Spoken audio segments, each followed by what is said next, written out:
Բազմիցս ասել ենք, որ արմավենիները մշակույթում հայտնված ամենահին բույսերից են, իսկ հին ժամանակներում նրանք սիրված են եղել նույնքան, որքան այսօր, ավելին ասեմ, մեծ եւ հսկա արմավենիներին նույնիսկ մարդիկ խոնարհվել են եւ երկրպագել։ Ընդհանրապես նրանց տեսականին անցնում է 2800-ից, այս է պատճառը, որ ժողովուրդը մինչև այժմ տեսնում է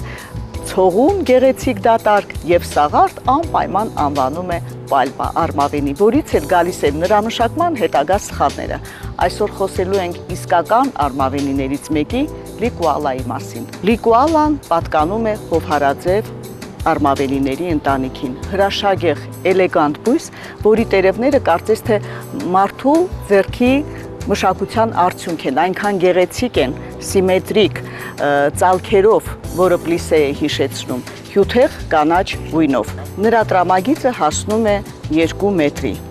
իսկ յուրաքանչյուր տերևի երկարությունը կարող է տատանվել 60 սանտիմետրից մինչև 1 մետրի սահմաններում։ Բնության մեջ այս ծառերը բավականին գեղեցիկ են ծաղկում, սակայն մշակույթում նրա ծաղիկները գրեթե անհնար է տեսնել, որովհետև շատ հազվադեպ են ծաղկում։ Լիկուալաները սիրում են պայծառ ցրված լույս։ Եթե ձեռք եք բերում այս հրաշագեղ բույսը, ապա անպայման պետք է իմանաք նրա 3 կարևոր թշնամիների մասին։ Առաջինը պայծառ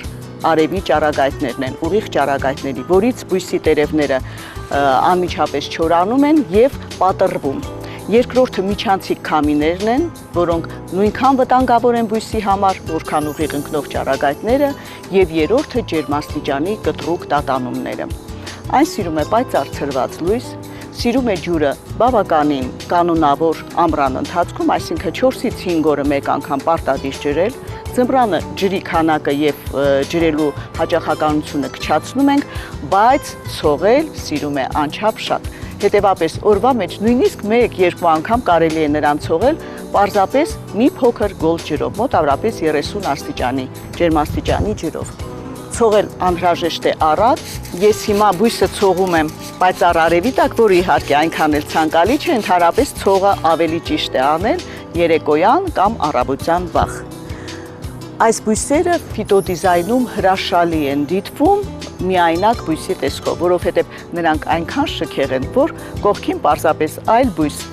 տեսք չի ունենում։ Լիկուալայի հայրենիքը Ավստրալիայի ճահճուտային հողերն են, թեպետ այսօր դրանք կարելի է գտնել նաև մերձարևադարձային տարբեր գոտիներում։ Այս ասում եմ այն պատճառով, որ հողի նկատմամբ նրա պահանջը տարիքի համեմատ փոխվում է։ Երիտասարդ բույսերը ցանկալի է վերատնկել ամեն տարի գոնե մոտավորապես 4-5 տարվա ընթացքում եւ համեմատաբար փափուկ եւ փխրուն հողում։ Տարիքի հետ մեծանալու հետ մենք բույսի հողի մեջ ավելի գերակշռող ենք դարձնում ճիմահողը։ Իսկ ընդհանրապես երիտասարդ բույսերի արմատային սիստեմը այդքան էլ խիստ զարգացած չէ։